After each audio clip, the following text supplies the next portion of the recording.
और मौसम विभाग के अलर्ट से जुड़ी हुई बड़ी खबर, जिसमें बिहार के 20 जिलों में बारिश को लेकर अलर्ट जारी किया गया है। मौसम विभाग की तरफ से बारिश के साथ ही ठनके का भी अलर्ट जारी किया गया है। 35 से 40 किलोमीटर प्रति घंटे की रफ्तार से हवाएं चल सकती हैं। कल 15 जिलों में झमाझम बारिश हुई थी। लोगों ने गर्मी से राहत की सांस ली। किसानों के लिए उम्मीदों वाली ये बारिश जरूर नजर आई। सूखे और दरार पड़े हुए खेतों को जान मिली।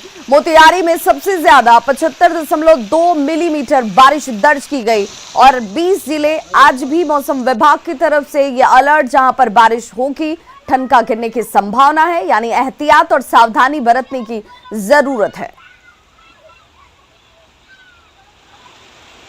तो एक तरफ बिहार के जिले जो हैं, कई जिले जो हैं सूखाग्रस्त, इस वक्त बारिश की आस लगाए किसान मायूस हो चुके थे। अब कल से हो रही बारिश ने कुछ जिलों में राहत पहुंचाई। आज एक बार फिर से मौसम विभाग की तरफ से अलर्ट जारी किया गया है, जिसमें 20 जिलों में बारिश और ठनका की संभावना जाहिर की गई है और इसे लेकर सावधानी बरतना जरूरी। और अब बात झारखंड की, जहां पर सियासी हलचल इस वक्त सबसे ज्यादा तेज नजर आ रही है। यूपीए दलों की आज एक बेहद अहम और महत्वपूर्ण बैठक होने जा रही है।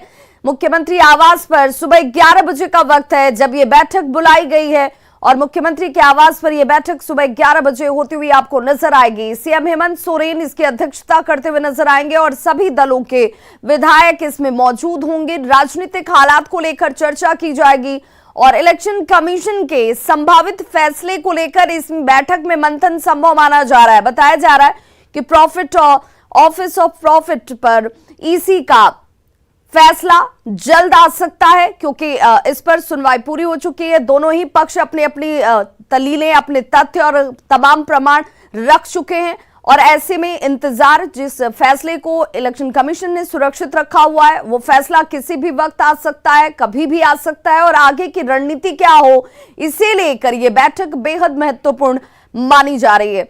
और संवाददाता अविनाश हमारे साथ इस वक्त ज्यादा जानकारी के साथ फोन लाइन पर रांची से जुड़ गए। अविनाश, आज की ये बैठक जिसे लगातार हम चर्चा भी कर रहे हैं कि सियासी लिहाज से भी और सरकार की सेहत के लिहाज से भी बहुत महत्वपूर्ण है।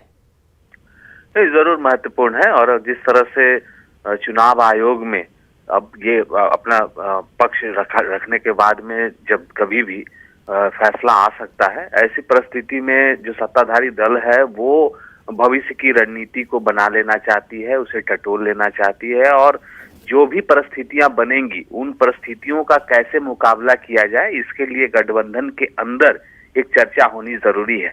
इसी को ध्यान में रखते हुए आज की ये बैठक बहुत महत्वपूर्ण है। मुख्यमंत्री आवास पर ये बैठक होनी है और जेएमएम की बात करें, कांग्रेस की बात करें, आरजेडी की बात करें, इनके विधायक इसमें शामिल होंगे और इस बात पर सबसे ज्यादा फोकस किया जाएगा कि अगर जो फैसला आने वाला है, अगर फैसला इनके पक्ष में नहीं होता है, तब क्या कुछ करना चाहिए, किस ओर आगे बढ़ना चाहिए, उस वक्त राजभवन से लेकर सरकार तक की क्या भूमिका होगी, राजभवन से लेकर मुख्यमंत्री आवास तक की क्या भूमिका होगी, इसे आज बैठकर एक साथ जो गठबंधन के जो विधायक हैं, जो वरिष्ठ जितने भी नेता हैं, वो इस बात को टटोल लेना चाहते हैं, इसकी एक रणनीति बनाना चाहते हैं। हालांकि जो भी जेएमएम की बात करें या कांग्रेस की बात करें, उनके नेता मीडिया के सामने इन सारी बातों को नहीं रख रहे हैं और इसे सिर्फ इस रूप में कहा गया है कि ये गठबंधन के अंदर जो अभी मानसून सत्र हुए थे उसमें भी बहुत सारे सवाल सत्ताधारी दल के विधायकों के द्वारा भी पूछे गए थे, उसकी एक समाधान और कार्य योजना जो सरकार की होती है भविष्य को लेकर, उस पर ये बैठक है। लेकिन अंदर खाने यही सच्चाई है कि सरकार पूरी तरह से तैयार रहना चाहती है किसी भी फैसले को लेकर। हाँ, एक और इसमें जानकारी जरूर आ रही है जो जेएमएम के खेमे से भी है कि जेएमएम का एक खेमा ये मानकर चल रहा है कि जो चुनाव आयोग का फैसला आने वाला है वो उनके पक्ष में ही आएगा, इसलिए बहुत हड़बड़ाने की जरूरत नहीं है। जो अभी राजनीतिक हालात है और जो घटनाक्रम हुए हैं, बिहार का भी उदाहरण दिया जा रहा है, इस परिस्थिति में ये कहा जा रहा है कि बहुत ज्यादा झारखंड के अंदर कहीं कोई सरकार को कहीं कोई सरकार की सेहत पर इस फैसले का बहुत ज्यादा असर कुछ होता हुआ नजर नहीं आएगा, ये बताने की और जताने की कोशिश जरूर की जा रही। बहुत बहुत शुक्रिया अविनाश इस तमाम जानकारी के लिए।